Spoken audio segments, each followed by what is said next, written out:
नमस्कार दोस्तों। दिल्ली की सीमाओं पर किसान आंदोलन के 71 दिन हो गए। इस बीच 26 जनवरी भी गुजरा, 28 जनवरी भी गुजरा और प्रधानमंत्री की तरफ से एक कॉल की दूरी पर हैं ऐसे बयान भी आए। उसके बाद भी किसान और सरकार के बीच संवादहीनता है, डेड एंड है, डेडलॉक है और इन सब के बीच जहां जहां किसान आंदोलन पर बैठे हैं वहां पुलिस की जबरदस्त घेरेबंदी, कीलबंदी, मोर्चेबंदी, मल्टीलेयर बैरिकेडिंग इंतजाम न तो भारत पाकिस्तान की सीमा पर है, न तो भारत चीन की सीमा पर है, न इंटरनेशनल बॉर्डर पर है, न एलओसी पर है, न एलएसी पर है। सड़क पर कीले हैं, जो बैरिकेडिंग है उसके ऊपर फेंसिंग है और ये कई लेयर है और उसके पीछे जबरदस्त पुलिस बल की तैनाती है। किसान पैदल भी ना जा सके ऐसे इंतजाम है। सिंघू बॉर्डर के पास, टिकरी बॉर्डर के पास मीडिया को जाने में भी बहुत मुश्किल हो रही है। जो किसान अंदर हैं उन्हें दिल्ली की तरफ आने या दिल्ली की तरफ से जाने वाले लोगों को पूरी तरह से रोक दिया गया है। ऐसा लगता है कि सरकार उन किसानों को एक घेरेबंदी में कन्फाइन करना चाहती है और खासतौर से दिल्ली पुलिस। इसका मकसद क्या है? दुनिया भर में इसको लेकर खबरें दिखाई जा रही है, इस पर सवाल उठ रहे हैं, इस पर विवाद उठ रहे हैं और इन सब के बीच आंदोलन का 71वां दिन और आगे क्या होगा ये सवाल। इन सब के बीच राकेश टिकैत का कई तरह के बयान और जिंद में बड़ी रैली, विपक्ष के नेताओं का लगातार धरना स्थल और रैली स्थल पर आना। तो क्या होगा अब इस आंदोलन का? सरकार की मंशा क्या है? जो सरकार के मुखिया कहते हैं एक कॉल की दूरी पर है, वो एक कॉल कौन करेगा, कब करेगा? और एक कॉल की दूरी के साथ एक शर्त भी है। उसी प्रस्ताव पर बात करेंगे जिस प्रस्ताव को किसानों ने रिजेक्ट किया है। किसान कहते हैं कानून वापसी नहीं तो घर वापसी नहीं। तो कई सवाल पैदा होते हैं। उन सवालों पर बात करने के लिए हमारे साथ हैं वरिष्ठ पत्रकार, राजनीतिक विश्लेषक, जो ऐसी चीज़ों को, आंदोलनों को समाजशास्त्रीय नज़रिए से देखते हैं, अभय दुबे। और दूसरे हमारे साथ कई बार इस आंदोलन में आपने देखा होगा अरुण पांडे, जो पत्रकार भी हैं। और इनसे दोनों से आज मैं समझूंगा और आप भी समझें कि इसके क्या मायने हैं और आगे इस आंदोलन का भविष्य क्या है, क्योंकि 28 जनवरी के बाद बीते 7-8 दिनों में बहुत कुछ बदला है। तो अभय जी, पहला सवाल यही कि अब यहाँ से इस आंदोलन को आप कहाँ देखते हैं? जितने सवाल पैदा हो सकते हैं सब मैंने इंट्रो में बोला, यहाँ से क्या देखते हैं आप? देखिए, पहली बात तो अजीत, मैं ये कहूँगा कि अपने 30 साल से मैं इस देश की राजनीति को देखने समझने की कोशिश कर रहा हूँ, इसका अध्ययन कर रहा हूँ, लेकिन मैंने ऐसा नज़ारा पहली बार, ये ऐतिहासिक है। किसान आकर दिल्ली के तमाम बॉर्डरों को घेर लें और वहाँ से 70 दिन तक, 72 दिन तक ना हटें, और उस बीच में भारत की, नरेंद्र मोदी की इतनी मजबूत सरकार, उसका लगातार मुकाबला करें, उसकी तरह तरह की चालबाजियों का मुकाबला करें, उसके दमन का मुकाबला करें, उसके बावजूद भी ये आंदोलन टिका रहे, ये अपने आप में बिल्कुल ऐतिहासिक है। और मैं ये समझता हूँ इसके टिकने की वजह क्या है, इसको समझना ज़रूरी है। जो मोदी सरकार भी समझने में नाकाम रही है और हमारे जो सेकुलर वामपंथी मित्र हैं, जो इस आंदोलन के समर्थक हैं, वो भी उसको समझने में नाकाम रहे हैं। ये मुख्य तौर पर आर्थिक मांगों पर चलाया गया आंदोलन है, पूरी तरीके से सेकुलर आंदोलन है। लेकिन इस आंदोलन की जो टिकने की शक्ति है वो इसके धार्मिक और सामुदायिक संरचना में छिपी हुई है। इस आंदोलन के पीछे खाप पंचायतें हैं। ये भारत सरकार वाली पंचायतें नहीं हैं, खाप पंचायतें हैं। और सिख समाज का गुरुद्वारों के ज़रिए जो एक सुसंगठित सेवा भाव होता है, जिसके ज़रिए वो लंगर करते हैं और तमाम सेवा करते हैं, उसका है। अकाली मोर्चों का इतिहास हम लोगों को याद होगा। ये सब चीज़ें यहाँ पर एक बार पुरानी रील जैसे फिर से चल रही है। ये बिल्कुल ऐतिहासिक है। और भारतीय लोकतंत्र के इस आंदोलन का भविष्य क्या होगा, ये तो भविष्य के ही गर्भ में है, लेकिन जो हो रहा है वो इतिहास में दर्ज हो गया है। और इस दर्ज होने में मोदी सरकार एक खलनायक की तरह खड़ी हुई है और किसान, राकेश टिकैत और दूसरे किसान नेताओं के नेतृत्व में बाकायदा नायकत्व ग्रहण कर चुके हैं। ये बात स्थापित हो जानी चाहिए, इसलिए मैं इस बात को कह रहा हूँ। जहाँ तक इस आंदोलन का क्या होगा, मैं ये समझता हूँ कि भारतीय जनता पार्टी और राष्ट्रीय स्वयंसेवक संघ के रणनीतिकार इस वक्त बहुत ध्यान से देख रहे हैं। उनके माथे पर चिंता की लकीरें हैं। मेरे ख्याल से पिछले 7 साल में इससे ज़्यादा चिंतित वो कभी भी नहीं हुए। ये एक बहुत बड़ा संकट है इस सरकार के लिए और राष्ट्रीय स्वयंसेवक संघ के लिए। विचारधारात्मक रूप से इसलिए कि राष्ट्रीय स्वयंसेवक संघ की जो हिंदुत्व की एकता की थीसिस है, उस थीसिस में सिख समाज जो है वो हिंदू समाज का विस्तारित व्यापक हिस्सा है। उसे वो गो ब्राह्मण के रक्षक के रूप में पेश करते हैं। और सावरकर की भी थ्योरी थी, उसमें भारत में पैदा हुए जितने भी धर्म हैं, जिनकी पुण्य भूमि यहाँ पर है, वो दरअसल हिंदू दायरे में आते हैं, हिंदू राजनीतिक दायरे में आते हैं। और ऐसी स्थिति में पहली बार इन लोगों को लग रहा है कि एक गड़बड़ तो इंदिरा गांधी ने की थी, जब सिखों और हिंदुओं को अपनी पंजाब की राजनीति से अलग अलग कर दिया था। वैसी ही गड़बड़ अब मोदी सरकार की तरफ से हो रही है और राष्ट्रीय स्वयंसेवक संघ टुकुर टुकुर देख रहा है।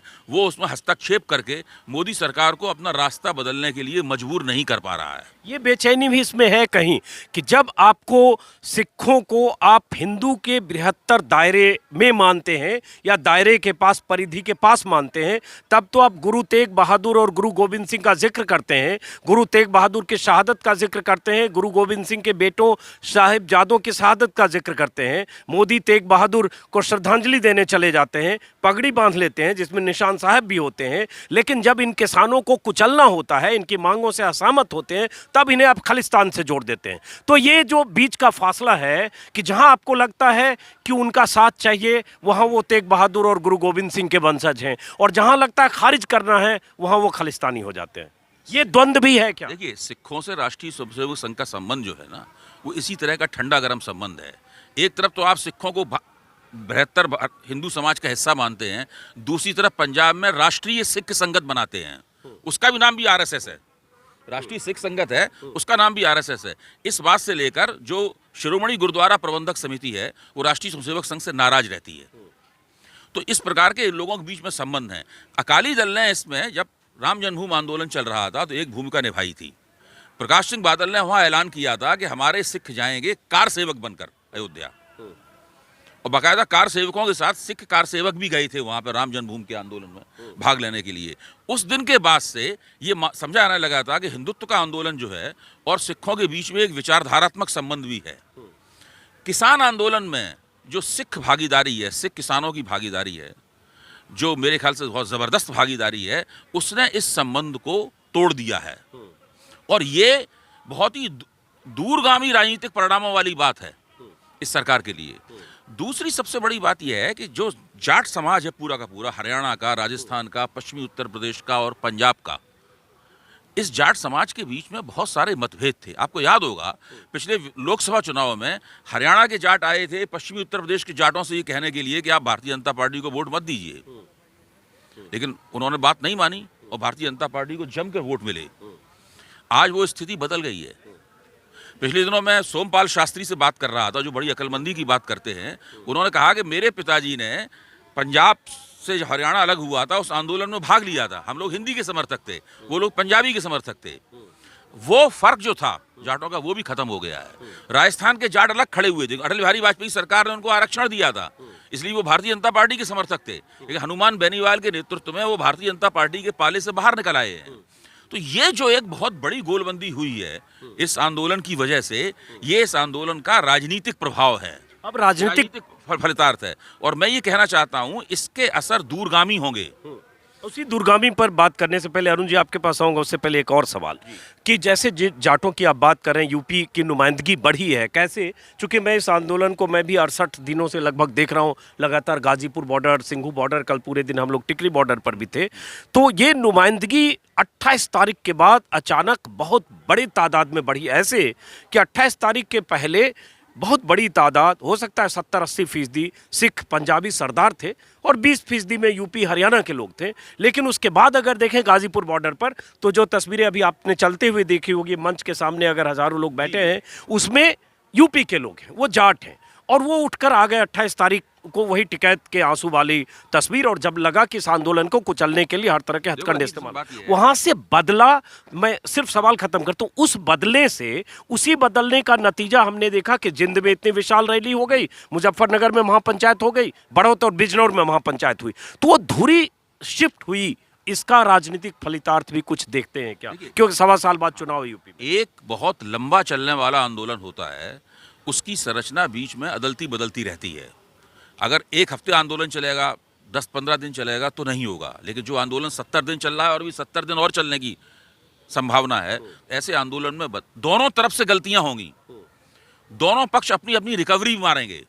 आप देखिए, लाल किले की घटना जो हुई उससे साफ था कि किसान आंदोलन का नेतृत्व जो है अपने बीच जो घुसपैठिए आ गए थे, दीप संधू टाइप, सिधाना टाइप, उनको नियंत्रित कर पाने में और उनको न्यूट्रलाइज कर पाने में नाकाम रहा। इसकी वजह से उन्होंने गड़बड़ कर दी। उस गड़बड़ी से आंदोलन में निराशा फेंकी। फिर भारतीय जनता पार्टी और प्रशासन और सरकार की तरफ से गलती हुई। उसने सोचा यही मौका है, बुलडोज कर दो। मौका है, एक दिन के अंदर ही हम सब खत्म कर देते हैं। अगर वो लोग ठंडा करके खाते तो हो सकता है कि इस तरह से आंदोलन के अंदर जो थोड़ी हताशा का भाव आया था, मैं समझता हूँ अस्थायी भाव था। मैं CSDS के विद्वानों के बीच में चर्चा कर रहा था, सब लोग इस बात पर सहमत थे कि इतना आसान नहीं है आंदोलन का खत्म होना, आंदोलन वापसी करेगा। ये तो सरकार की गलती हुई, इसकी इस आंदोलन ने 24 घंटे के अंदर वापसी कर ली। तो ये फर्क बढ़ता घटता रहेगा। कभी पता चलेगा हिंदू समाज के हिस्से ज़्यादा दिखाई पड़ रहे हैं, कभी सिख पगड़ियाँ ज़्यादा दिखाई पड़ेंगी।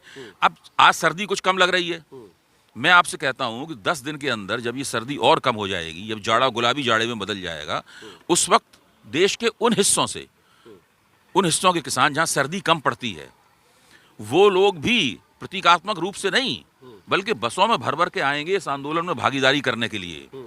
देखिए, जिस तरह के किसान यहाँ बैठे हुए हैं, जिस आर्थिक दायरे के किसान यहाँ बैठे हुए हैं, उस तरह के किसान गुजरात में भी हैं, मध्य प्रदेश में भी हैं, महाराष्ट्र में भी हैं, तमिलनाडु में भी हैं, कर्नाटक में। कर्नाटक तो उसका बहुत बड़ा केंद्र रहा है डॉक्टर प्रोफेसर नादंद्वा स्वामी के नेतृत्व में। तो मैं ये कह रहा हूँ कि वो सब लोग यहाँ पे आएंगे। तो ये जो बात कही जा रही है केवल हरियाणा और पंजाब के 2 लाख परिवारों का आंदोलन है। देखिए, जितने बड़े बड़े सरकार समर्थक अर्थशास्त्री हैं, चाहे वो सुरजीत भल्ला हों या स्वामीनाथन अय्यर हों या अरविंद पनगड़िया हों, ये सब लोग बार बार लिख रहे हैं ना कि 2 लाख परिवारों का आंदोलन है। क्योंकि उनकी आमदनी इन 3 कानूनों से कम हो जाएगी, इसलिए वो लोग बेचैन हैं और देश के अन्य किसान इसके साथ नहीं हैं। ये गलतफहमी भी इन लोगों की दूर हो जाएगी। देखिए, आंदोलन जो होता है ना, अगर बहुत दिन तक चलता है तो उसका स्नोबॉलिंग इफेक्ट होता है। जो इस आंदोलन का स्नोबॉलिंग इफेक्ट हो रहा है वो हम लोग अपनी आंखों से देख रहे हैं, सरकार भी देख रही है। सरकार केवल कबूल नहीं कर रही है।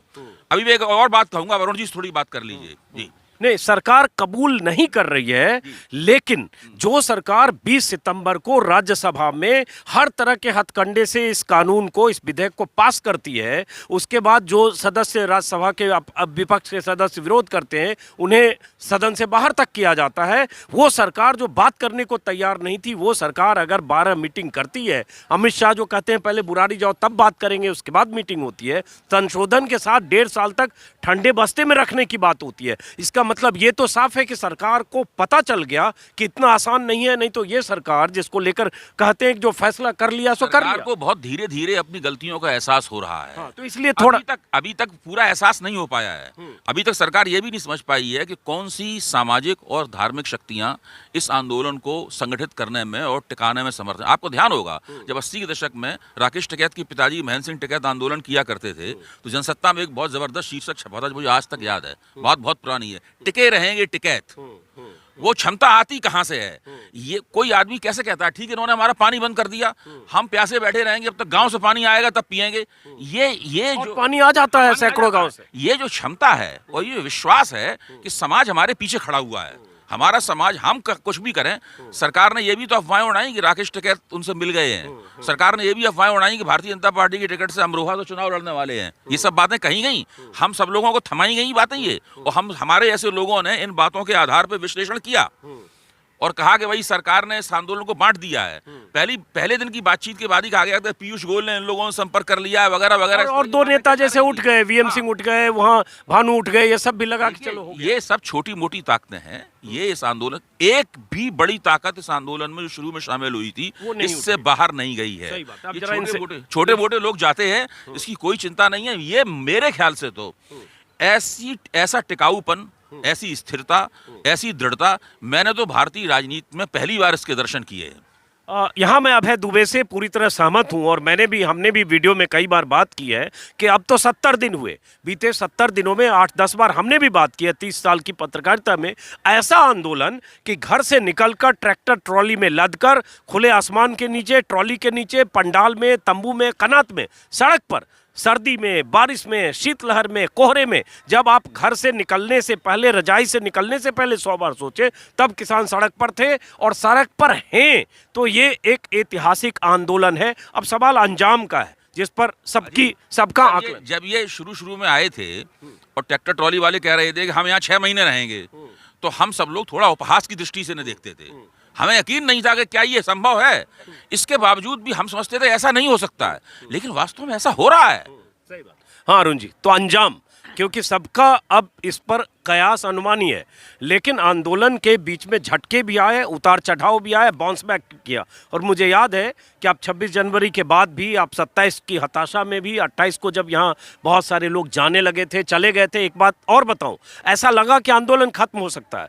बाद में मुझे 28, 29 को, 30 को खास तौर से, और 1 को कुछ लोगों ने बताया कि जिला प्रशासन की तरफ से भीतर ही भीतर कुछ लंगर वालों को, कुछ गुरुद्वारे वालों को, कुछ ऐसे लोगों को जो आंदोलन के बैकबोन थे, यहाँ मदद रसद पानी मुहैया कराने वाले, उन्हें कहा गया कि आपके खिलाफ पर्चे कट सकते हैं, आप यहाँ से समेटना शुरू करो। रात में ऐसा भी हुआ, कुछ के तंबू कनात गिरा दिए गए। तो प्रशासन ने ऐसी कोशिश की कि हर तरफ से ऐसा भय का माहौल बनाओ कि टिकैत पर सरेंडर का दबाव है, जो यहाँ व्यवस्था और इंतजाम कर रहे हैं वो अपना समेटें, और उसके बाद उस भय के माहौल में किसान बहुत गए, जो बचे उनकी घेराबंदी 2000 पुलिस वाले करें, दर्जनों बस यहाँ खड़ी थी, लेकिन क्या हुआ उस पर हम बहुत बात कर चुके। तो अब यहाँ से अजीत जी देखिए, हम लोग अभी अभय जी ने एक बहुत मार्के की बात की कि सरकार को और बीजेपी को और संघ परिवार को दरअसल पहली बार उनको एहसास हुआ है कि हमसे कोई बड़ी गलती हो गई है,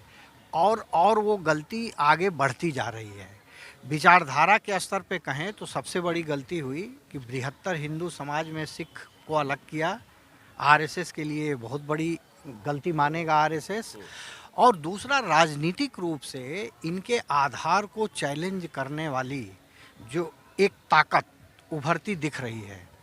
अभी तक जो अखबारों से पता चल रहा है कि करीब देश भर में 28 पंचायतें हो चुकी हैं, महापंचायतें, कुछ छोटी पंचायतें, जिसमें जाटों की पंचायतें हैं, गुर्जरों की पंचायतें हैं, और कुछ दूसरी कम्युनिटीज़ की भी पंचायतें हैं।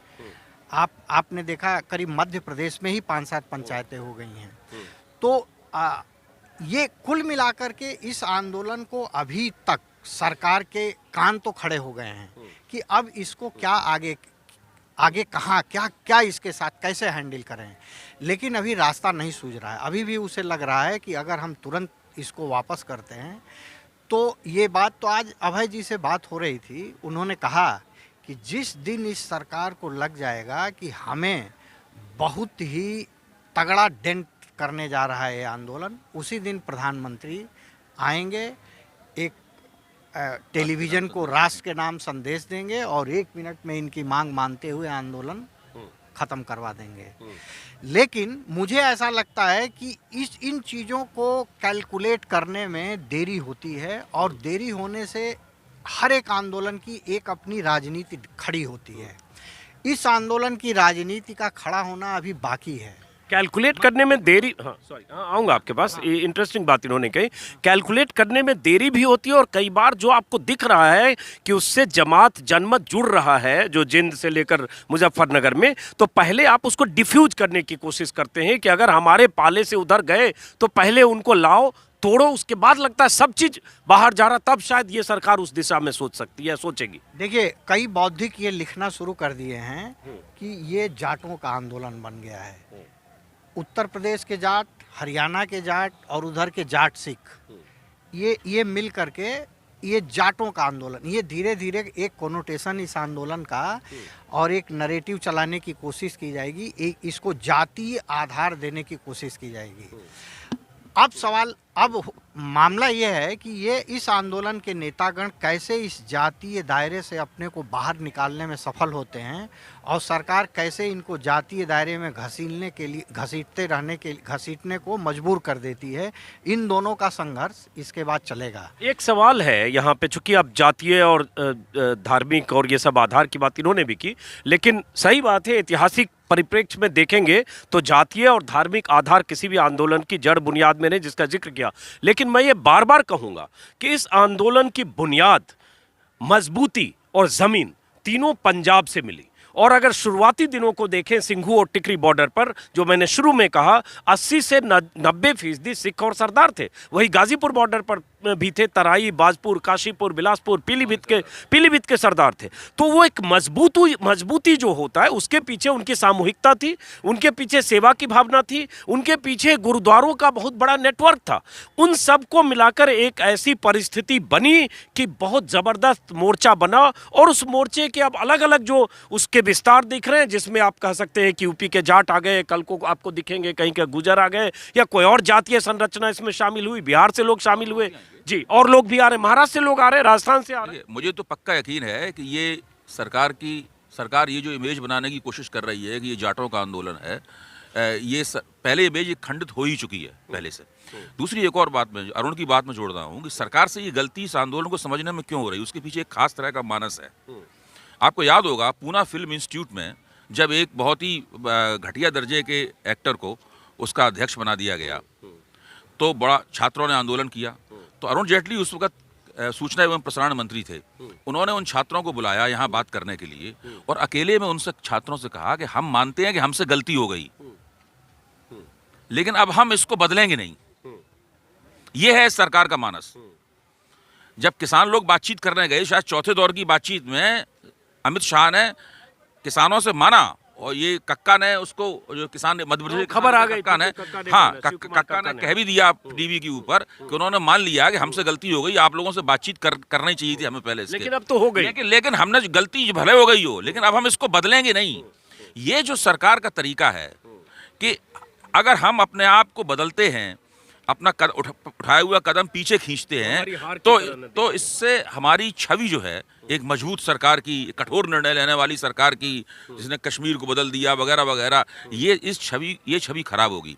मैं ही कहता हूँ, अभी हाल ही में एक सर्वेक्षण आया था, यशवंत देशमुख की संस्था है सी वोटर, उसने देश का मूड सर्वेक्षण किया था, उस बहस में मैं भी शामिल था। उसमें स्पष्ट रूप से आ रहा था कि जब से ये एक आंदोलन शुरू हुआ है, दिल्ली का घेरा पड़ा है, तब से मोदी सरकार की लोकप्रियता में 10 से 15% की गिरावट आई है। खुद मोदी की अपनी लोकप्रियता में गिरावट आई है। पंजाब में हालत यह है कि मोदी की लोकप्रियता -28 है, यानी लगभग वो बदनामी की स्थिति में है वहां पर। हरियाणा के मुख्यमंत्री की लोकप्रियता भी माइनस में चली गई है। उत्तर प्रदेश में योगी की लोकप्रियता जो है उसकी रेटिंग 30% के आसपास है, और मोदी की लोकप्रियता की रेटिंग 24% के आसपास है।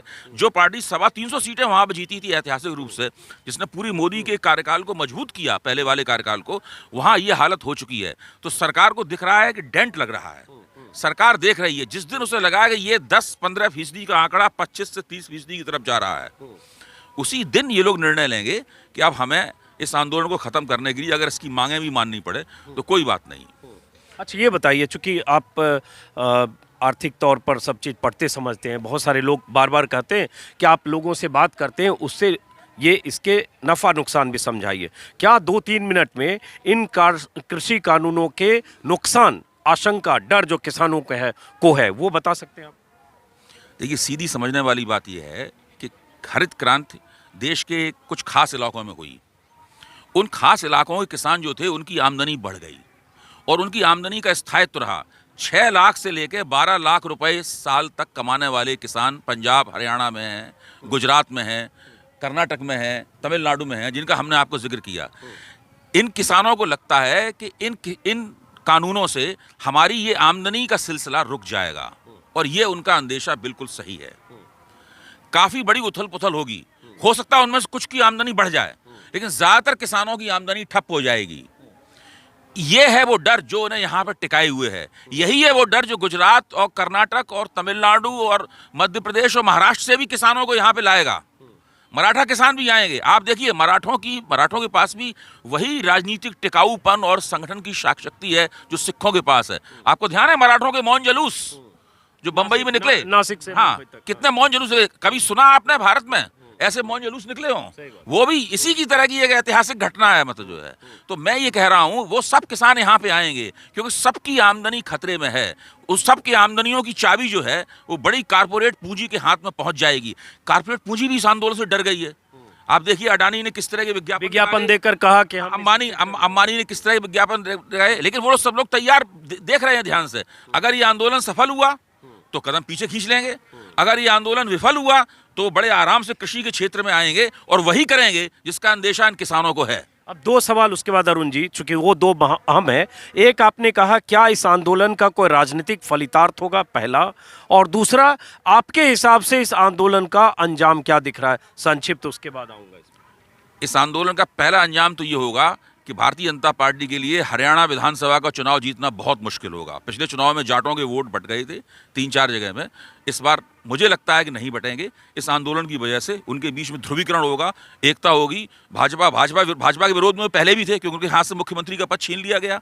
अब दिक्कत की बात यह है कि उन्हें लगता है कि वो एकजुट हो जाएंगे।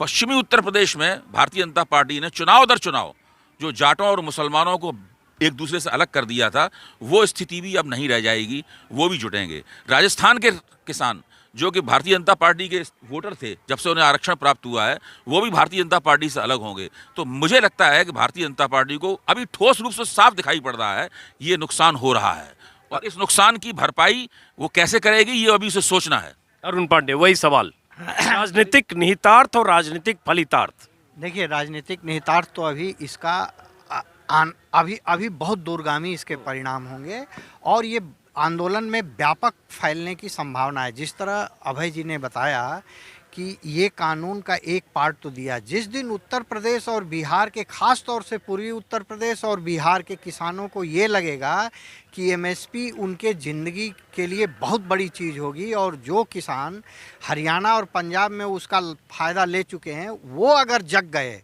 जिसकी संभावना पूरी है, बिहार में जिस तरह से मजदूर जग जाएंगे अगर इसके साथ, और छोटे किसान जग जाएंगे, तो ये बहुत व्यापक आंदोलन होगा। इस आंदोलन से बीजेपी को इस यूपी और बिहार के पूरे इलाके में राजनीतिक रूप से डेंट तो लगेगा ही, उसके साथ साथ पता नहीं, मुझे ऐसा लगता है कि ये आंदोलन जो विपक्षी दलों के अंदर भी एक नए सिरे से ऊर्जा फूंकने और उनको जिंदा करने के लिए हो सकता है भविष्य में कारगर हो जाए। अगर नेताओं को अभी तक समझ में नहीं आ रहा है तो शायद वो समझ में आने लगे। चलिए हम इस बातचीत को कह दूं, विपक्षी दलों का नाम लिया है इन्होंने। विपक्षी दलों की इस आंदोलन के साथ हमदर्दी है, वो बयान दे रहे हैं, वो प्रेस कॉन्फ्रेंस कर रहे हैं, वो ट्वीट कर रहे हैं वगैरह वगैरह। मैं अभी भी इस हमदर्दी को निष्क्रिय हमदर्दी मानता हूँ। विपक्षी दलों को चाहिए कि अपने झंडों को थोड़ी देर के लिए स्थगित करके शहरी समाज में उनका जो समर्थन आधार है, छोटा या बड़ा, नागरिक मंच बनाकर उस समर्थन आधार को इस आंदोलन के पक्ष में सक्रिय करें। अगर कुछ मोमबत्तियों वाली रैलियां, जैसे भ्रष्टाचार विरोधी आंदोलन में भारतीय जनता पार्टी 11-12 में जैसे, हाँ, जैसा हुआ था, वैसा अगर होने लगेगा तो फिर जिसको स्नोबॉलिंग कहते हैं और जिसको हम लोग डेंट के तौर पर देख रहे हैं सरकार और मोदी की प्रतिष्ठा में, वो कई गुना ज्यादा बड़ा दिखाई देने लगेगा। विपक्षी दल ये नहीं कर रहे हैं, ये करना उनके बाएं हाथ का खेल है, लेकिन वो निष्क्रिय बैठे हुए हैं, केवल मुंह जवानी हमदर्दी कर रहे हैं। सबसे बड़े दुख की बात यह है। चलिए, बहुत बहुत शुक्रिया। उससे पहले, खत्म करने से पहले, चूंकि आसमान में हल्की बूंदाबांदी होने लगी है और यहाँ वही पुलिस की तरफ से जो बैरिकेडिंग की गई है कई लेयर की, जो हमारे कैमरा सहयोगी है अभय, एक बार आप दिखा सकते हैं, यहाँ से करीब करीब 30-35 मीटर तक या 50 मीटर तक ये ऐसे बैरिकेडिंग है। और ये बताएं कि ये बूंदाबांदी है, मंच पर किसानों का, नेताओं का भाषण चल रहा है, और यहाँ ऐसी बारिश हमने देखी है, मूसलाधार बारिश, कि जिस टेंट में किसान थे उनकी ज़मीन के नीचे, उनके फर्श के नीचे से, उनके गद्दे के नीचे से पानी की धार बही थी। लंगर में पानी था, मैं भी उस सुबह यहाँ मौजूद था, और ऐसी कई रातें, कई सुबह यहाँ हुई, लेकिन उसके बाद भी किसान टस से मस नहीं हुए। सबसे बड़ी बात, उस बारिश में, उस परेशानी में, उस ठंड में, उस शीतलहर में एक भी किसान ऐसा नहीं था जो कहता था हाँ हम परेशान हैं, बहुत मुश्किल हो रही है, घर जाना पड़ेगा, क्या करें, कैसे रहेंगे, कितने दिन रहेंगे। वो वीडियो आप देख सकते हैं। यही इस आंदोलन की ताकत है। उसमें 80 साल, 90 साल, 97 साल के बुजुर्ग भी हैं, युवा भी हैं, ये मौसम भी है, मुश्किलें भी हैं, लेकिन इन सब पर हौसला भारी है। फिलहाल इस वीडियो को इन्हीं तस्वीरों के साथ दोस्तों खत्म करता हूं। जब किसानों ने कह दिया कि वो अब दिल्ली की तरफ जाने का भी कोई कार्यक्रम नहीं है, तब पुलिस ने ऐसे इंतजाम किए कि एक डर, भय और इतनी मुश्किल का माहौल आसपास हो। किसान नेताओं का कहना है शायद ये भी इरादा कि लोग भड़कें, लोग नाराज हों और कहें कि उनसे उनका जीवन, उनके रोजमर्रा की जिंदगी, उनका आना जाना दुभर हो रहा है और किसानों का रसद पानी कहीं बाधित हो, कहीं ये भी इरादा हो सकता है। फिलहाल इस वीडियो को यहीं खत्म करते हैं। बूंदें आने लगी है, ऊपर वाले से फिर भी दुआ करेंगे इतनी बारिश ना हो, लेकिन जो होगा उसको देखने, भुगतने और उनसे मुकाबले के लिए किसान तैयार है। नमस्कार।